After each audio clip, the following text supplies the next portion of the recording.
At this point, you probably already decided that you are moving to San Diego and planning on buying a home here. You may even watch some of our other videos, toured some neighborhoods online, maybe even narrowed it down to North County, the coast, or somewhere central in San Diego. But even when people get dialed in on the move, there's still a lot of questions that come up before they actually are ready to start looking at houses. So for this video, I went back through some questions that we've gotten from our own clients on our YouTube comments, on Reddit, some relocation forums, and just conversations people are having about moving to San Diego. And there were a handful that kept coming up over and over again. So we're gonna jump into these 7 questions, but more importantly, help you figure out how they actually apply to your move. And the 4th one is probably one of the questions that we get asked more than any other. And I'd argue that it's one of the most important things to figure out before you actually buy a home here. And if you're new here, I'm Chris Erickson, local real estate agent right here in North County, San Diego. And we've spent years making over 200 videos touring San Diego cities, neighborhoods, and communities. But more importantly, we've helped a lot of people just like you make this actual move. So this isn't just what looks good on a map. A lot of this comes from seeing what relocation buyers struggle with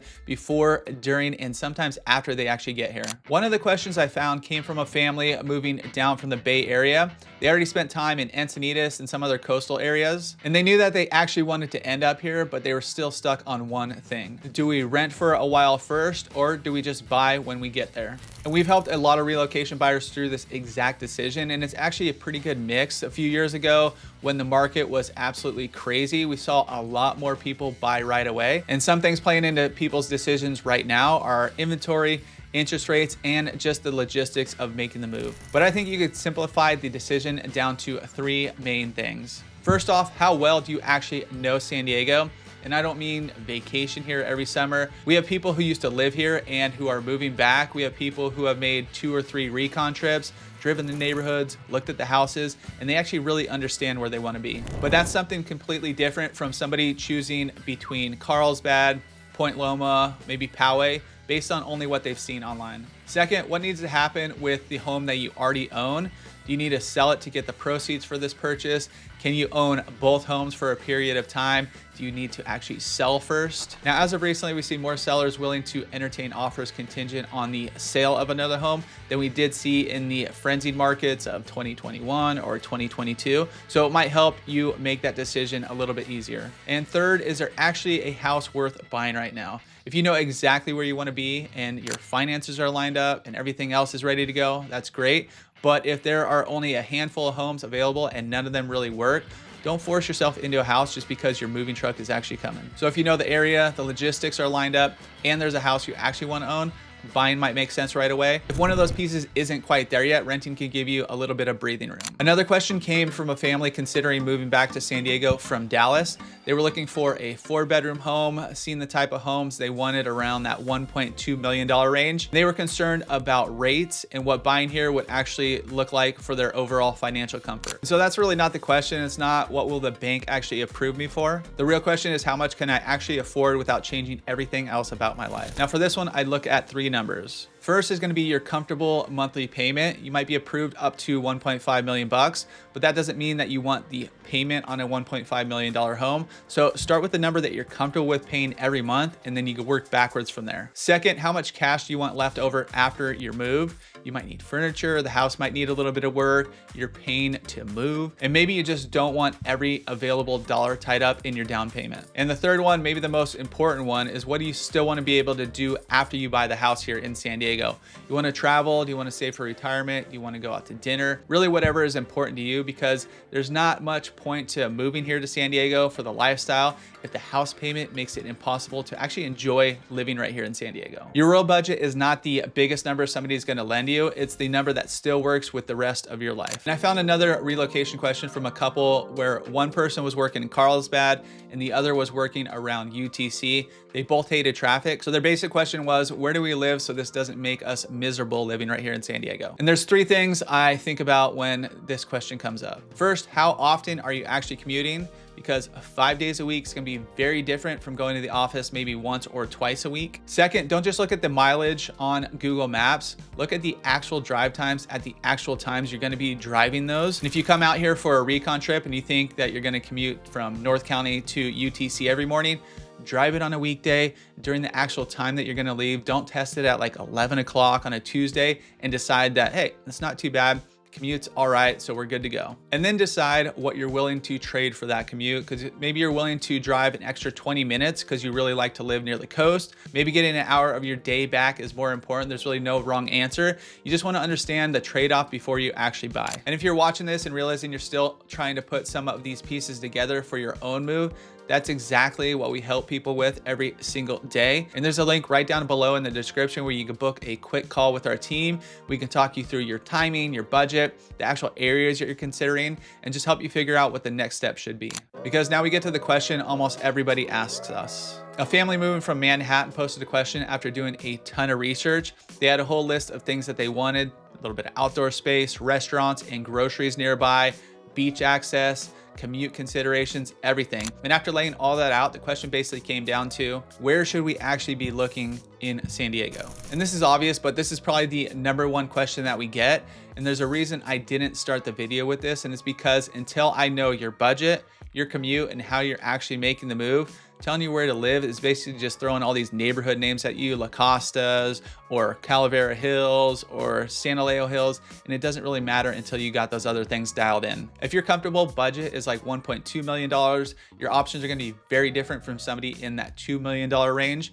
Now, if you work in Sorrento Valley 5 days a week, that changes things quite a bit. If you need a larger house or a bigger yard, that's going to change things. And if being able to walk to a coffee shop or the beach is one of the main reasons you're moving here, that's going to change where you live as well. And sometimes after we work through everything, Encinitas ends up being the spot. Other times we show them what their budget actually buys them there, and then we compare it to Carlsbad or San Marcos or somewhere else here in North County, and then that can completely change their direction about where they want to live. But overall, the biggest thing I tell you is don't choose the neighborhood first and then try to force your life into it. Use all the stuff we already went over, your budget, your commute, and your actual day-to-day priorities to narrow San Diego down to maybe 2 or 3 different areas. Then this next part is very important.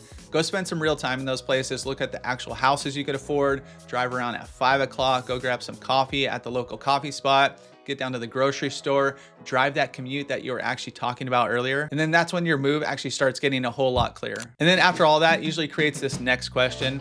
A family relocating here actually rented in Carlsbad for about a month and they really liked it. But once they started shopping, they actually realized that they could get more house for their money in Rancho Penasquitos. So the question's not really, are we looking at Carlsbad? Or are we looking at Rancho Penasquitos? It was, do we want the location we like more, or do we actually want a little more house? And this is one of the biggest San Diego trade-offs. If you're moving closer to the coast, you're gonna be spending more for an older house usually, maybe a smaller home. When you move a little bit further inland for that same budget, you might get a newer house, an additional bedroom, maybe a bigger yard, or a pool in your backyard. So first, you need to ask yourself, what are you actually going to use? A lot of people we talk to, they're saying, hey, we want to be close to the beach. Now, if you surf 4 mornings a week, or you actually go to the beach a ton, then being close to the coast might make a lot more sense. But if you go 4 times a year, maybe a bigger yard is actually more important. Then look at what you're really gaining by moving further out. If you're another 15 or 20 minutes, you get that extra bedroom or a home office, a nice usable backyard, or a much newer house. That may be a trade-off you're happy to make, but don't give up the location you really want just because one house has a slightly nicer kitchen. Which brings up the last piece. What can you actually change later? You can redo flooring, you can remodel a kitchen. You can't move a house 5 miles close to the coast, but at the same time, you also can't turn a tiny lot into a backyard if you needed more space back there. Buying here in San Diego is usually less about finding the perfect house and more about figuring out which compromises you're okay making. And then we get into the actual numbers. Someone considering moving here from Texas asked a really simple question. What are the other big costs that I'm not thinking about? And then another buyer looking in Del Sur was specifically trying to figure out whether the Melloroos on top of the HOA changed whether the home made sense. And I just really focus on 4 things: property taxes, Melloroos and other assessments, HOA, and insurance, because 2 homes listed for the exact same price can have very different monthly carrying costs. You could have one home with no HOA, no Melloroos, and another one with both. And insurance can vary quite a bit from property to property, so that's something you're going to want to look into early instead of assuming that it'll be the same everywhere here in San Diego. And home insurance has become a big talking point over these past few years. Are we in a high fire zone? How much is it going to cost? Can I actually get insurance? And the answer to all those is yes. It just depends on the pricing and is it still comfortable within your budget. But the whole point isn't to make it complicated. When you're comparing houses, compare the total monthly cost, not just the purchase price and the mortgage. And that gets us to the last question, because once you've narrowed down the area, you start looking at actual homes. This is where local knowledge starts to matter a lot more. Cassidy and I, we've lived here our entire lives, and we've helped a lot of people make this exact move. So if you want help getting beyond what you can actually find on Zillow and figuring out which areas, which streets, and which homes actually make sense for you, you can book a call with our team. All that info is right down below. And that brings us to question number 7. I found a recent Reddit post from somebody moving here who was really concerned about noise, and they were asking what's a quiet neighborhood. They were asking about specific streets and properties near freeways, train or trolley lines, busy roads, aircraft, and nighttime traffic.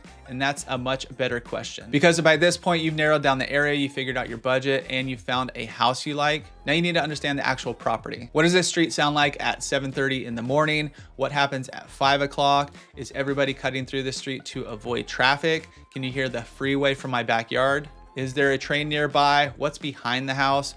What's next door? And those are all things that can be really hard to figure out just from the listing photos. And then there's the stuff you actually want to verify before you get too emotionally attached to a home. Is the solar owned or leased? What does the HOA allow? Were additions done to this house? What does insurance look like for this property? And if a particular school matters to you and your family, what's the actual assigned schools for that address? Basically, once you find a house you like, slow down enough to investigate the house, its location, not just the photos. Zillow's great for finding homes. Google Maps is great for understanding where things are. And hopefully our videos help you narrow down the different parts of San Diego. But once you can answer these questions, the actual house hunt gets a whole lot easier. And if you're moving here from out of state, go watch that next video popping up, because I break down 5 San Diego neighborhoods that can catch relocating buyers off guard and why they may not be the fit people expect.